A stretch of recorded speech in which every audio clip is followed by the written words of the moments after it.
오늘 설교의 성경 본문 말씀 요한복음 1장 15절부터 18절 거룩하신 하나님의 말씀입니다.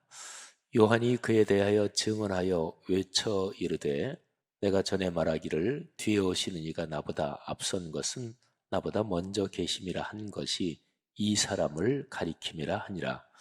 우리가 다 그의 충만한 데서 받으니 은혜 위에 은혜로라. 율법은 모세로 말미암아 주어진 것이요 은혜와 진리는 예수 그리스도로 말미암아 온 것이라.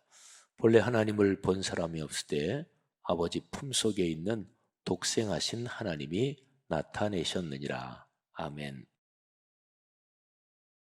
사시면서 어떤 좋은 일, 또 감사한 것, 그게 우리의 마음에 다가오는데, 근데 굉장히 마음 가득하게, 그야말로 마음 가득하게 다가와서 참 감사하고, 또 어떻게 표현하면 주체할 수 없어서 어쩔 줄 모르게 고맙고 행복한 그런 일이 있죠.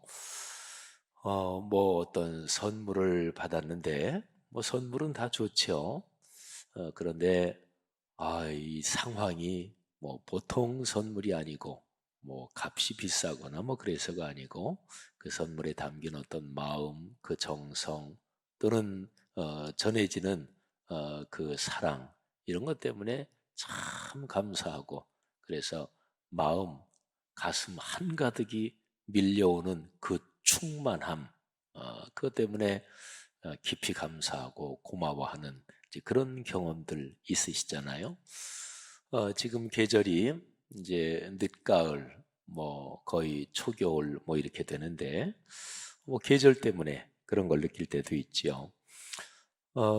계절 중에서 가을이 참 좋습니다. 그런데 올해 가을은 제가 지난 5월 달부터 동네 세매줄 성경 출간을 하고 그때부터 아주 비상하게 제가 마음에 각오를 했습니다. 뭐 하나님이 주신 어떤 감동과 은혜 또 하나님의 말씀이 제게 주신 어떤 거에 있어가지고 우리 성도들 다 아시겠지만 아주 강력하게 제가 40년 가까이 목회하면서 한 번도 전 성도가 한 사람도 예외 없이 이 길로 갑니다. 그렇게 아주 강력하게 세게 그렇게 밀어붙인 적이 저는 한 번도 없습니다. 근데 이번 코로나 3년을 겪으면서 처절하게 깊이 기도하고 또 고민도 하고 그러다가 이제 하나님이 주신 감동이 말씀이 삶이 되는 것이 이것이 진리의 중심이다. 기독교 신앙의 중심이다. 그거를 확실하게 다시 한번 제 마음에 각인시켜 주셨어요. 그래서 제가 마음속에 회개도 했습니다. 제가 또 기독교 역사를 전공하면서 2000년 기독교 역사에서 공식과 같은 것이 교회가 교회답고 그리스도인이 그리스도인다우려면 말씀이 살아 움직여야 된다. 또 교회 역사를 전공한 학자로서 그런 거를 명백하게 그렇게 알고 있으면서도 그거를 세게 강조하지 못한 그게 내 잘못 아니면 하나님 앞에서 내 죄일 수도 있겠구나 이런 생각을 했고 요즘 범교단적으로요. 뭐 우리 교단도 그렇고 장로교, 감리교, 순복음, 침례교 할 거 없이 1, 2년, 2, 3년 일찍 은퇴하시는 목사님들이 꽤 많습니다. 근데 이유가 이제 코로나 3년째 이제 끝나간다고 그러는데 뭐 지금 다시 뭐 좀 감염자가 많아지기는 합니다만 뭐 내년쯤에는 이제 끝날 걸로 보잖아요. 근데 엔데믹으로 넘어가는 때에 목회하고 있는 어느 목회자나 제일 목회하면서 요즘처럼 비상한 각오를 하고 요즘처럼 그야말로 전력을 투구해야 되는 이런 때가 없을 거예요. 근데 뭐 보통 그냥 쓰는 평범한 말로 하면 그야말로 승부를 걸어야 되고 올인해야 되는데, 우선 발등에 떨어진 불은, 코로나 때 예배당에 나오시지 않던 분들 다시 예배당에 나오십시오. 권면해서 예배 드리게 해야 되고, 또 교회가 하나님의 일을 감당해야 되는 게 당장은 발등에 떨어진 불인데, 그런데 근본적인 방향은, 근본적인 목표는 뭐 출석수가 회복되는 거, 그게 근본적인 목표는 아닙니다. 근본적인 목표는 말씀으로 돌아가는 것입니다. 그러니까 신앙의 본질로 돌아가는 거죠. 옥하는 목사님이 목회 비교적 초창기에 강남 쪽에서 교회를 개척을 하셨고, 처음부터 이름이 사랑의 교회는 아니지요. 은진교회인가? 그러니까 은혜와 진리교회, 그런 걸로 아는데 중간에 이제 교회 이름을 바꾸셨죠. 근데 옥하는 목사님은 늘 제자 훈련을 하셨잖아요.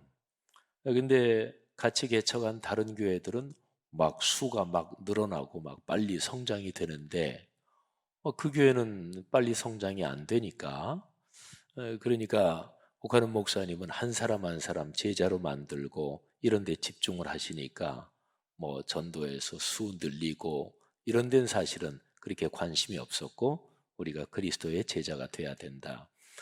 그러니까 교회 집사님이나 성도들이 목사님 우리도 열심히 전도하고 좀 사람들 좀 많이 불러 모으고 그런 행사도 하고 좀 그러면 좋겠습니다. 그랬더니 옥하는 목사님이 그렇게 해서 불러 모은 사람이 많아도 교회는 건강하지 않을 수 있습니다. 근데 옥 목사님 말씀은 정확해요. 2000년 기독교 역사에서 교회가 타락한 때는 거의 예외 없이 교회 사람이 많이 모였을 때 그때 타락이 일어났습니다. 한국 교회가 사회적으로 비난을 받는 게, 사회에서 비난하는 게 다 옳지는 않아요. 하지만 상당 부분 우리가 사회에서 교회에게 쏟아지는 비판, 비난을 하나님의 음성으로 들어야 될 것이 사실은 상당 부분 많습니다. 그러면 한국 교회가 숫자가 적을 때 그런 문제들이 있었나요? 그러지 않습니다. 한국 교회가 숫자가 많아지고 재정 많아지고 신자 숫자 많아지고 이러면서 문제가 발생하는 거거든요. 옥하는 목사님, 그분이 우리 교회는 한 사람 한 사람이 철저하게 제자가 되고 주님의 용사가 되고 깊이 헌신하는 사람이 되고, 그리고 성품과 인격이 그리스도인을 닮은 그런 사람이 되는 것, 이것이 중요합니다. 이것이 잘 토대가 닦이면 그러면 나중에는 막 숫자가 늘어나는 그런 교회하고는 비교도 안 되게 우리 교회에 하나님의 사람들이 많아질 것입니다. 이렇게 말씀을 하셨다 그러죠. 그러니까 금방 눈에 보이는 수적인 성장이 중요한 것이 아니고 본질로 돌아가는 게 중요하다, 이런 말씀이시죠. 저는 코로나19 때 목회자들한테 그런 얘기를 많이 했어요. 이런저런 자리에서, 또 설교할 때나 목회자 세미나 할 때, 지금이 기회입니다. 한국 교회 절호의 찬스입니다. 생각해 보세요. 전체 성도가 이렇게 있으면 뭐 한국 땅의 어느 교회나 코로나 때문에 좀 교회 안 나오시는 분, 뭐 어느 교회나 교회에서 떨어져 나간 성도들도 어느 정도는 있겠지요. 대략 평균적으로 한 10% 정도는 코로나 중에 완전히 교회를 떠나는 분들이 아닌가, 뭐 통계적으로 대략 그렇게 보고 있어요. 뭐 그런 분들이나, 또는 뭐 코로나 중에 예배당에 나오시지 않고 그냥 뭐 교회를 좀 멀리하는 뭐 그런 분들, 신앙을 떠나진 않아도, 그러면 그런 분들은 아무래도 뭐 전체 성도들 중에서 보면 신앙이 깊고 또 그리스도의 몸인 교회를 깊이 사랑하고 그러는 분들보다는 좀 변두리, 신앙의 열정, 헌신으로 보면, 좀 원을 그린다면 원의 좀 바깥쪽 주변부에 계신 분들 아니겠어요? 근데 그런 분들이 이제 아무래도 코로나 때 교회 나오시질 못하고 뭐 등등 이런 거지요. 그러면 지금이 절호의 기회인 게, 이 코로나 상황 중에서 여전히 내 자리를 지키고, 그리고 예배하며 이런 분들, 또 우리 꿈새 나오신 여러분들은 그야말로 우리 교회의 중심에 계신 분들이잖아요. 그러면 이때가 중심에 계신 분들을 철저하게 그리스도인답게 성숙하도록 우리가 함께 훈련할 기회다. 그러니까 내실을 다질 기회다. 그러니까 그렇게 내실을 다지면 그러면 한국 교회가 건강해질 거다. 제가 그런 얘기를 코로나 중에 목회자들 이런저런 자리에서 얘기를 많이 했어요. 사랑하신 여러분, 이번 코로나 꼬박 3년을 겪는데 하나님께서 그런 은혜를 우리 교회, 또 우리 한국 땅의 많은 교회들, 또 하나님의 교회들의 그런 은혜를 충만히 주시기를 주의 이름으로 축원합니다. 또 이 꿈새 한가을 중에 하나님께서 여러분에게 은혜를 주시되, 제가 설교 초반에 충만하다, 어떤 충만한 감사, 고마움, 가슴 가득히 밀려드는 그 주체할 수 없는 벅찬 기쁨, 이런 것이 이 가을에 여러분에게 충만하기를 바랍니다. 아무튼요, 지난 5월부터 저는 마음속에 단단히 각오를 하고 여기에 그야말로 올인한다. 초교파적으로 2, 3년, 1, 2년 일찍 은퇴하시는 분들 많다 그랬잖아요. 근데 이제 상황이 왜 그러냐면 이제 엔데믹으로 넘어가는데 올인해야 되잖아요. 근데 나이가 67, 68, 69 이렇게 되신 목사님들이 자신이 없는 거예요. 이제 그야말로 온몸을 던져서 올인해야 되는데 아무래도 나이가 이렇게 들어가니까 그런 것도 있고 자신이 없는 거예요. 그 다음에 또 본인이 올인해가지고 1, 2년, 2, 3년 하는데 그러면 70대면 어차피 또 목회자가 바뀌어야 되잖아요. 은퇴하고. 그러면 또 그 뒤에 오신 목회자가 또 목회하는데 이게 리더십이 바뀌니까. 그래서 이런저런 이유 때문에 요즘에 초교파적으로 1, 2년, 2, 3년 일찍 은퇴하시는 분들이 많아요. 제가 그런 얘기를 목회자 세미나 때도 하면서 이제 저나 저 정도 되는 연배되는 사람들 얘기를 했죠. 그런데 저는 햇수로 7년, 만으로 6년 남았으니까 빼도 박도 못합니다.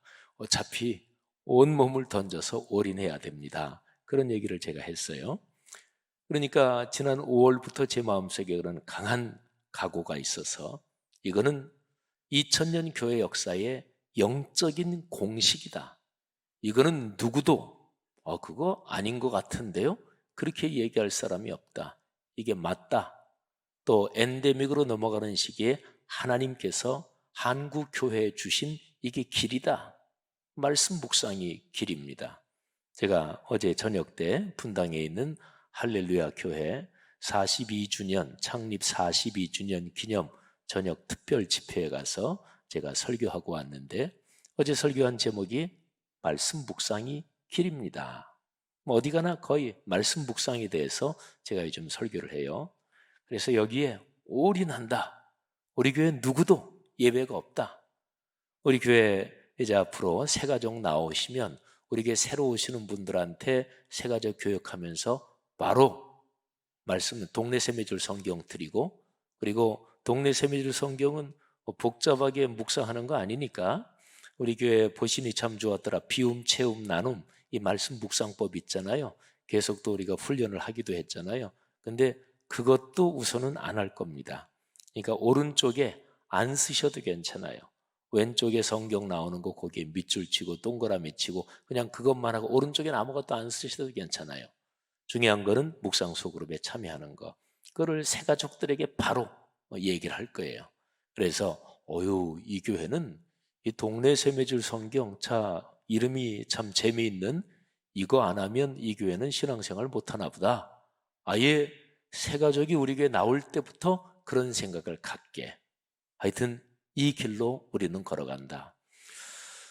지난 5월부터 제가 거기에 워낙 강하게 지금 마음을 먹고 온 몸을 바쳐서 이 길로 가야 된다 이렇게 생각하다 보니까 제가 그토록 좋아하는 가을을 올가을은 제가 별로 느끼질 못했어요.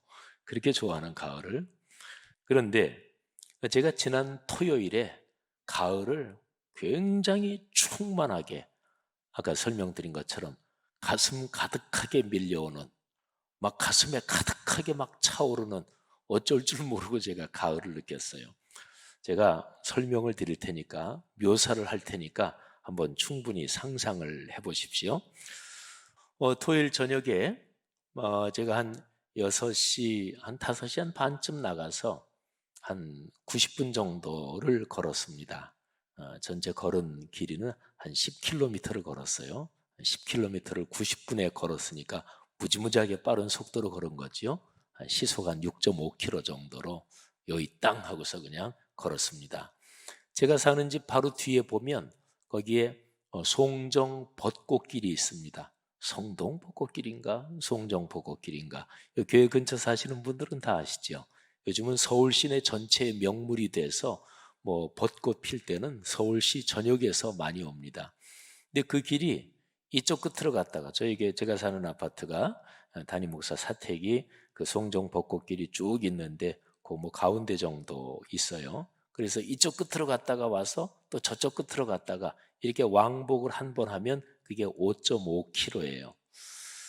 그래서 그걸 한 번 왕복하고 그 다음에 또 한 번 이렇게 하면서 하여튼 10km를 그렇게 걸었는데, 근데 한 번 이렇게 가다 보니까 뭐 이제 5시 반쯤에 걷기 시작했으니까, 요즘 해 일찍 떨어지잖아요. 조금 더 걸으니까 가로등 켜지고, 그리고 해 떨어지고, 그리고 뭐 낙엽이 온통 쭉 깔려 있고, 그리고 그날 비가 왔어요. 그러니까 제가 좋아하는 가을에서는, 가을인데 낙엽 떨어져 있고 단풍잎 등등 쫙 깔려 있는데 게다가 비까지 와요. 금상첨화지요. 얼마나 좋았는지.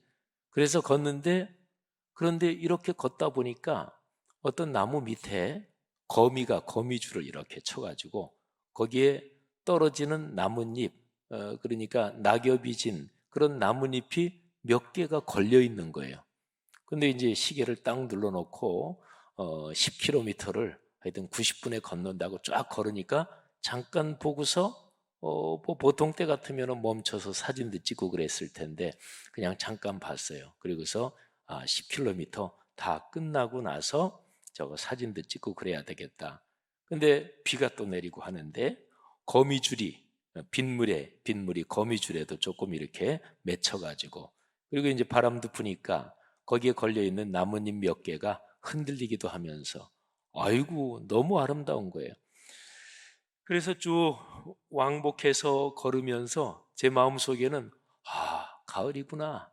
그리고 가을이 잠깐 본 그것 때문에 얼마나 가슴에 충만하게 다가오는지. 그래서 그것, 바로 거미줄이 쳐 있고 거기에 나뭇잎이 몇 장 걸려 있고 그리고 비가 내리고 바람이 불면서 거기가 바로 가로등 바로 또 밑이었어요. 그러니까 그 나뭇잎이 막 황금빛으로 막 반짝거리고 하는 게, 그게 이제 머릿속에 계속 있으면서 빨리 10km 걷고 그 사진 찍어야지. 이것 때문에 10km 걷는 중에 얼마나 행복했는지, 그 한 장면에 가을이 온통 다 압축적으로 충만하게 다 들어있는 거예요. 그래서 10km 걷고 나서 이제 그 가로등 밑에 있는 그걸 사진도 찍고 동영상도 좀 찍고 그랬습니다. 그러니까 아주 충만한, 주체할 수 없이 가슴 가득 다가오는 가을을 가을비 내리는 지난 토요일 저녁 때 저는 느꼈습니다. 사랑하시는 여러분, 우리 삶에서 좋은 것을, 그리고 아름다운 것을 충만하게 느끼는 것, 이것처럼 큰 복이 어디 있어요? 그러면 여러분이 지금까지 살아오시면서 그때 내 가슴이 벅차오르는 기쁨으로, 고마움으로, 그리고 사랑으로 충만했지, 그런 경험들을 떠올려 보십시오. 과거를 생각할 때 주로 어떤 기억들을 떠올리십니까? 옛날에 누구한테 당한 거. 그때 그놈한테 내가 당했어. 내가 지금도 잊지 않지. 언제 기회만 돼봐라. 내가 갚아준다. 참 비루한 인생이고 불쌍한 인생이죠. 그죠? 지나간 과거 일, 그거를 돌이켜 보면서 고마운 것, 그리고 아름다운 것, 그리고 누구한테서 은혜 받은 것, 이런 걸 떠올리는 게, 그게 행복한 인생이고 고상한 인생이고 품이 있는 삶 아니겠어요?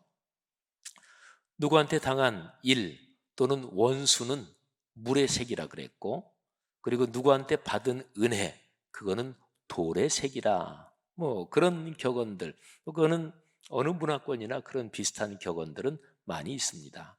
과거 지난 일 중에서 여러분에게 가슴 가득하게 다가오는 충만한 그런 기쁜 경험들이 어떤 것입니까? 여러분, 오늘 이 성경 말씀에서 충만하다, 이 표현이 아주 중요합니다. 16절 말씀에 이렇게 기록이 되어 있어요. 우리가 다 그의 충만한 데서 받으니 은혜 위에 은혜로라. 그의 충만한데 예수 그리스도를 말해요. 사람이 되신 예수 그리스도. 14절 말씀, 어제 설교의 끄트머리 본문인데 한번 유명한 본문이 말씀이 있죠. 한 번 더 읽어드리면, 말씀이 육신이 되어 우리 가운데 거하심에 우리가 그의 영광을 보니 아버지의 독생자의 영광이요 은혜와 진리가 충만하더라. 그러니까 사람이 되신 하나님, 그 예수 그리스도, 그분한테는 충만했대요. 근데 뭐가 충만했냐? 은혜와 진리가 충만하고 가득하니까 이게 넘치는 거지요. 어떤 사람이 뭐 때문에 굉장히 기쁘다, 그러면 표정 관리 못 합니다. 그렇지요? 표정 관리 못 하죠. 왜? 충만해서 그런 거예요. 충만하면 넘칠 수밖에 없어요. 근데 예수 그리스도, 그분에게는 은혜와 진리가 충만했다. 이 14절의 이 표현이 굉장히 중요합니다. 은혜와 진리, 이 두 단어를 잠깐만 우선 머릿속에 담아 두십시오. 제가 조금 이따 설명을 드릴 거예요. 그런데 그 충만한 데서 우리가 선물을 받는데요. 근데 그 선물이 뭐냐? 은혜. 그리고 은혜 위에 또 은혜. 그리고 또 은혜. 한량없이 밀려오는 이 감격. 그게 이제 예수 그리스도를 통해서 우리에게 주시는 선물이란 말이에요. 가을을 그토록 좋아하는 제가 코로나 3년째 지나는 이 가을을 워낙 말씀 묵상, 여기에 온 교회가 가야 된다. 내가 목회가 은퇴가 만 6년, 횟수로 7년 조금 못되게 남았는데, 그런데 이게 내 소명인데 내가 이거를 너무 느슨하게 얘기를 했지, 내가 이거를 더 열심히 하지 않으면 하나님 앞에 죄지, 이런 각오 때문에 그토록 좋아하는 가을을 느끼지 못하다가 지난 토요일에 그 한 장면 때문에 너무너무나 깊이 충만하게 느낀 것처럼, 예수 그리스도, 그분을 통해서 우리가 받는 것이 충만한 은혜와 진리다, 그런 거죠. 자, 그러면 보세요. 17절에 이렇게 기록되어 있어요. 하나님께서 모세를 통해서 이 세상에 주신 게 있어요. 그게 율법입니다. 율법은 기록된 말씀. 예수님 당시에는 신약 성경은 아직 없었으니까 구약 성경 이렇게 보시면 돼요. 자, 하나님이 모세를 통해서 율법을 주셨어요. 그런데 예수 그리스도가 오시면서 당신의 독생자 예수 그리스도를 통해서는 은혜와 진리를 주셨어요. 그래서 17절에 율법은 모세로 말미암아 주어진 것이요 은혜와 진리, 아까 14절 제일 뒷부분에 나오잖아요. 은혜와 진리가 충만했다. 근데 은혜와 진리는 예수 그리스도로 말미암아 온 것이다. 자, 그럼 보세요. 율법 그리고 은혜, 은혜는 그 안에 진리가 같이 포함된 거라고 보시면 돼요. 율법과 은혜, 이 두 가지를 한번 생각해 보세요. 이 두 가지는 대조됩니다. 율법이 하지 못했던 것을 은혜가 이루는 거예요. 여러분, 이솝우화 유명한 어떤 나그네가 길을 가는데 바람하고 햇볕하고 내기를 하잖아요. 저 지금 걸어가는 나그네가 외투를 입고 가는데 저 옷을 누가 벗기는지 내기하자. 그래서 이제 바람이, 아이 그거 간단하지. 바람이 그냥 좀 불기 시작했습니다. 세게 막 부니까 이 나그네가 외투를 벗기는커녕 외투가 날아가지 않게 더 꼭 여미고 단추까지 다 채우고 뭐 이러고 걸어가는 거예요. 하지 못하고 그래서 햇빛이, 내가 한번 해볼게. 그래서 따뜻하게, 더 따뜻하게 햇빛을 계속 내리쬐니까 더우니까 옷을 벗는다 그런 거잖아요. 유명한 얘기죠. 이서부와 그거는 사람이 세고 강하고 많이 가졌고 남보다 뛰어나고 날 무시해? 감히 날 무시하지 못하지? 이런 거가 좋은 게 아니고 부드러운 또 따뜻한 그리고 남을 배려하는 이런 것이 사람을 변화시키고 바꾼다 이런 거죠. 자, 율법이 하지 못한 것이 있습니다. 그게 바로 사람을 구원시키는 일이에요. 인간이 타락한 게 죄 때문에 그렇죠. 죄 문제를 어떻게 해결할까요? 잘못했으니까 그러면 그 잘못한 거를 회복해야지요. 그래서 하나님이 율법을 주셨어요. 율법은 이런 거 해라, 이런 거 하지 말아라. 유대인은 전통적으로 구약 율법에 기록된 모든 명령 가지수가 613가지라고 봤어요. 그럼 율법을 통해서 구원받으려면 613가지를 다 지켜야 돼요. 612가지 지키다가 하나만 안 지켜도 안 지킨 게 있으니까 탈락이에요. 그 율법을 통해서 누가 구원을 받을 수 있겠어요? 율법을 통해서는 죄 문제를 해결할 수가 없는 거예요. 그런데 은혜, 예수 그리스도께서 오셔서 은혜를 우리에게 주시는데 그 은혜는 이 죄 문제를 우리가 하나하나 회복하고 죄 지은 거 회복하고 철저하게 613가지를 다 지켜서 그렇게 구원받는 게 아니라 내가 너희 죄 대신 지고 십자가에서 해결한다. 그래서 대신 속죄한 것, 그래서 대속의 죽음이라고 그러지요.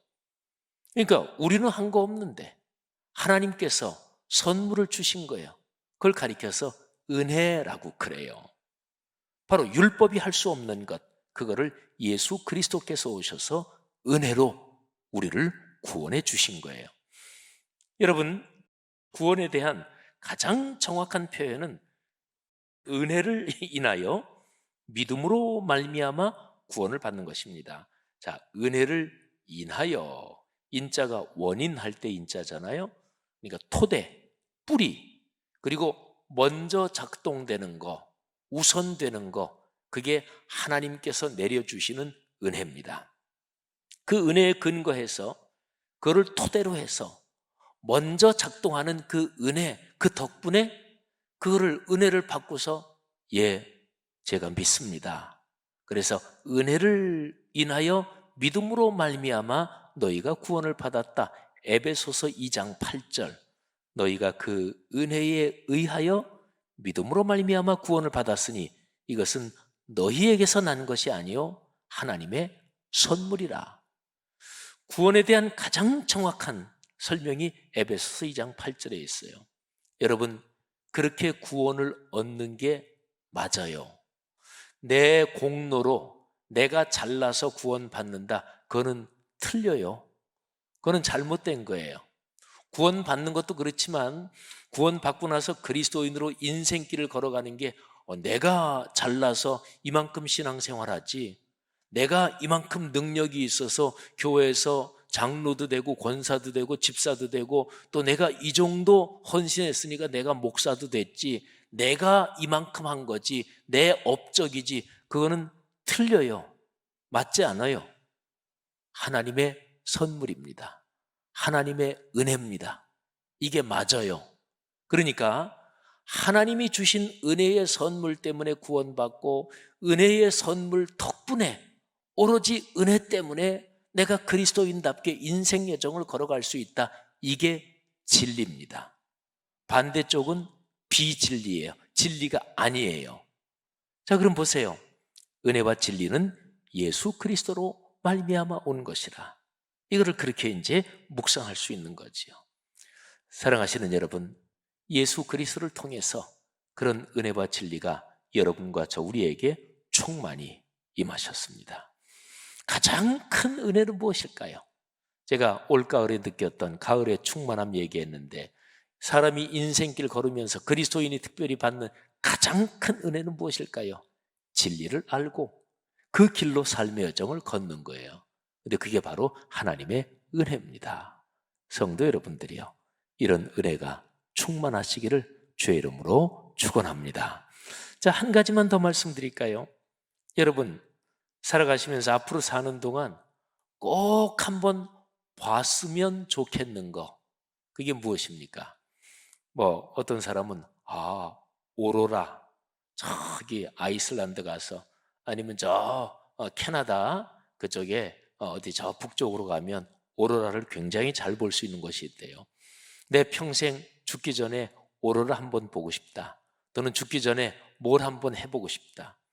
보통 사람이 내가 죽기 전에 해보고 싶은 어떤 일, 어떤 목록, 그거를 버킷 리스트라고 하지요. 2007년도에 헐리우드에서 개봉한 영화 버킷 리스트, 그것 때문에 이제 그게 아주 유명해졌죠. 버킷, 이게 양동이란 말이에요. 근데 사람이 목을 매달고 양동 위에 올라서서, 그리고 양동이를 발로 차버리면 그러면 죽지요. 그래서 킥, 찬다, 킥 더 버킷. 그래서 이제 거기서 버킷 리스트 이런 게 나왔는데요. 뭐 사실은 그 글 자체는 그렇게 뭐 좋은 긍정적인 표현은 아니죠. 양동이 걷어차고 목에 걸린 줄이 늘어져서 죽는다, 그런 말이니까. 아무튼 거기에서 유래된 말이 버킷 리스트. 이거는 죽기 전에 꼭 해보고 싶은 일을 적은 목록, 그거를 말합니다. 버킷리스트 그 영화 보면 어느 두 노인, 한 사람은 백인, 한 사람은 흑인인데 둘 다 시한부 인생을 살고 있어요. 병원에 같은 병실에 둘 다 누워 있어요. 둘 다 몇 개월 못 살아요. 근데 그 백인은 뭐 돈이 주체할 수 없는 엄청 부자예요. 그래가지고 두 사람이 서로 얘기를 하다가, 야, 우리 어차피 몇 개월 못 사는데 우리 죽기 전에 해보고 싶은 거 다 하자. 그래가지고 이 백인은 돈이 엄청 많으니까, 그래서 두 사람이 친구가 돼서 뭐 스위스도 가고 뭐 등등 해보고 싶은 일을 쭉 해보는, 이 영화 내용은 이제 그런 것입니다. 여러분 삶의 버킷리스트가 무엇입니까? 그 중에 첫 번째가 무엇입니까? 오늘 여기 성경 말씀에 보면 아주 중요한 말씀이 있습니다. 18절 말씀이에요. 본래 하나님을 본 사람이 없을 때 아버지 품속에 있는 독생하신 하나님이 나타내셨느니라. 하나님을 본 사람이 없대요. 근데 하나님을 본 사람, 볼 수 있는 방법이 있습니다. 하나님을 보았는가? 예, 하나님을 봤습니다. 그렇게 얘기할 수 있는 길이 있대요. 예수 그리스도, 그분이 바로 하나님을 보여주신 분입니다. 요한복음 14장에 가보면 빌립이라는 제자가 예수님께 이렇게 말씀을 드립니다. 14장 8절에 주여 아버지, 그러니까 하나님을 우리에게 보여주십시오. 그러면 족하겠나이다. 바로 이어서 9절에서 예수께서 이렇게 대답하십니다. 빌립아, 내가 이렇게 오래 너희와 함께 있을 때 네가 나를 알지 못하느냐? 나를 본 자는 아버지를 보았거늘 어찌하여 아버지를 보여달라고 하느냐? 나를 본 거는 하나님 아버지 본 거하고 똑같다, 이런 얘기예요. 그리고 요한복음 20장으로 더 넘어가면 도마가 부활하신 예수님, 그걸 믿지 못하지요. 다른 제자들은 부활하신 예수님 만났는데 도마는 그 자리에 없었어요. 도마가 아유, 못 믿는다, 어떻게 죽은 사람이 살아나냐? 예수님 십자가에 못 박힌 그 손, 거기에 내 손가락 좀 넣어보고, 창에 찔린 옆구리 거기에 내 손 넣어보고, 그렇게 확인하지 않고는 못 믿는다. 그런데 그런 대화를 하고 있는데 그때 예수님께서 이제 며칠 뒤에 나타나셨어요. 도마가 딱 보고서 나의 주 나의 하나님, 그리고 바로 이제 고백하죠. 근데 그때 예수님께서 하신 말씀이 있습니다. 요한복음 20장 29절인데 너는 나를 본고로 믿느냐? 지금 봤기 때문에 믿는구나. 그런데 보지 못하고 믿는 자들이 복되다, 이렇게 말씀하십니다. 예수님을 보지 못하고 믿는 사람들, 그 사람들이 누구일까요? 예수님께서 하늘로 승천하신 이후에 예수를 믿기 시작하는 사람들을 가리키는 말이에요. 여러분과 저도 당연히 거기 포함되고, 그러니까 2000년 전에 예수님께서, 부활하신 예수님도 육체를 가지고 계셨어요. 근데 그 육체는 부활한 육체지요. 근데 어쨌든 몸입니다. 부활의 몸. 그 몸을 가지고 하늘로 올라가셨으니까 승천하신 이후에는 예수님을 몸으로 본 사람은 없잖아요. 그러면 하나님을 못 보는 거잖아요. 예수님을 봐야 하나님을 보는 건데. 그러니까 창세 이래로 하나님께서 당신을 보여주시는 유일하고 결정적인 것이 예수 그리스도, 당신의 아들을 통해서 당신을 보여주신 거예요. 근데 그분이 부활의 몸을 가지고 올라가 버리셨으니까 그 이후로 못 보죠. 그럼 하나님을 못 보잖아요. 그런데 예수님의 표현에 보지 못하고 믿는 자들, 이런 표현을 하셔요. 자, 길이 또 한 가지 있다는 얘기네요. 그렇습니다. 예수 그리스도에 대해서, 예수 그리스도에 대해서 기록한, 증언한, 기록된 말씀을 통해서 믿는 거예요. 말씀을 통해서 믿는 거. 그러니까 말씀을 묵상하는 거죠. 하나님의 말씀을 한 귀로 듣고 한 귀로 흘려보내는 게 아니라 하나님의 말씀을 듣고 깊이 마음에 받아들이고 그리고 생각하고 묵상하는 거. 그러니까 말씀 묵상, 이거를 통해서 예수님을 만나요. 그러면 말씀 묵상을 통해서 하나님 아버지를 보는 거예요. 사랑하신 여러분, 그 사람이 복이 있다. 예수님이 그렇게 말씀하셨어요. 유명한 우리 성도들이, 또 우리 교회 성도들은 12구절 암송하는 거기에도 들어있어서 다 아는 말씀 드릴까요? 시편 150편으로 된 시편, 거기에 1편은 서론이겠죠. 근데 1편에 들어있는 내용은 결론적 서론이에요. 그러니까 1편이 제일 앞에 있어서 서론이 있지만 거기에 이미 시편 150개 시편에 전체 결론이 담긴 거예요. 누가 복이 있는 사람인가? 여호와의 율법, 하나님의 말씀을 주야로 묵상하는 그런 사람이다. 주야로 묵상한다. 그러니까 살아가는 내내 평생 묵상한다는 거예요. 그러니까 말씀을 묵상하는 사람이 복이 있습니다. 시편은 찬양으로 가득 차 있죠. 150편 제일 끄트머리 시편은 호흡이 있는 자마다 여호와를 찬양하라 그랬죠. 근데 찬양은 기쁨이 가득해서 찬양하는 게 이게 제대로 된 찬양이잖아요.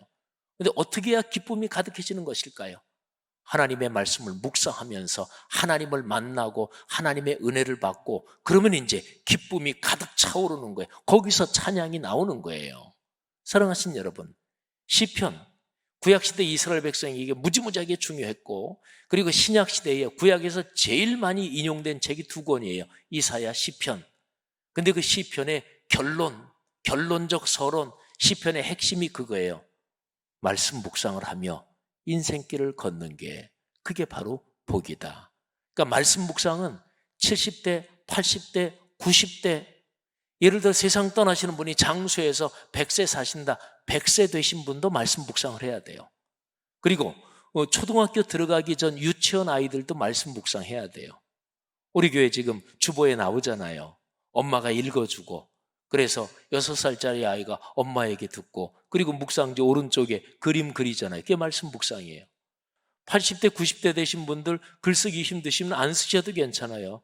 그냥 그 오른쪽에 주여 은혜 주세요. 그냥 그렇게만 한 줄로 써도 돼요. 아니면 안 써도 돼요. 말씀을 읽고서 생각하고, 그러면 그게 말씀 묵상이지요. 누가 복 있는 사람인가? 말씀을 묵상하며 사는 사람이 복 있는 사람이에요. 그게 도마의 얘기하고 연관시키면 그게 말씀 묵상을 통해서 예수님을 만나고 예수님을 만남으로써 하나님을 보는 거예요. 여러분, 이게 복입니다. 사랑하는 성도 여러분들이요, 말씀을 묵상하는 사람들은 하나님을 보았습니다. 우리는 하나님을 보고 그분을 손붙잡고 걸어가는 사람들입니다. 말씀 묵상에 대해서 성경적인 가르침으로 분명한 확신을 갖고, 또 그렇게 배운 것은, 세상에 가장 미련한 사람은 그게 맞다, 맞아, 그게 진짜 그렇지, 이렇게 배우고도 잊어버리는 사람, 배우고도 그거를 까먹는 사람, 알면서도 실천 안 하는 사람. 그래서 예수님께서 그렇게 말씀하셨잖아요. 산상설교 다 하고 나서 말씀을 듣고 실천하지 않는 사람은 거울을 보고 자기 모습을 보고 그리고 뒤돌아서서 잊어버리는 사람이다. 사랑하신 여러분, 말씀 묵상 그렇게 하면서 걸어가는 것이 복의 길입니다. 제가 요즘은 지난 6월 이후로 강조를 하잖아요. 쓰는 거 그거 중요한 거 아닙니다. 늘 말씀 묵상, 보신이로 말씀 묵상 해오셨던 분들은 쓰는 거에 이제 굉장히 익숙해졌을 텐데 안 써도 돼요. 그리고 주일에 말씀 묵상 소그룹으로 모이는 거 길게 모이지 마세요. 제가 그랬어요. 40분 넘기지 마세요. 그리고 쭉 돌아가면서 지난 한 주간에 말씀 묵상한 거, 은혜 받은 거 나누고, 또 어떤 분은 지난 주간에 못했어요. 괜찮아요. 못했어도 그냥 참석하시면 돼요. 그리고 나서 서로 기도 제목 나누고 기도하고 너무 길게 하지 마세요. 왜? 전교인이 다 참여해야 되니까. 지금까지 말씀 묵상 깊게 해오셨던 분들만 하면은 길게도 하고 또 철저하게 이렇게 기록하고 하지만 지금은 모든 분이 한 분도 빠짐없이 이 길로 가야 되니까 사랑하신 여러분, 이 길이 복된 길입니다. 믿으시기를 바랍니다. 이 길로 모두 한 분도 빠짐없이 걸어가는 그런 축복이 있기를 주의 이름으로 축원합니다. 여러분 내외가 복을 받을 것입니다. 여러분의 아들, 딸, 손녀, 손자가 복을 받을 것입니다. 여러분의 가문 대대로 예수 그리스도 재림하실 때까지 이 복이 이어지기를 주의 이름으로 축원합니다.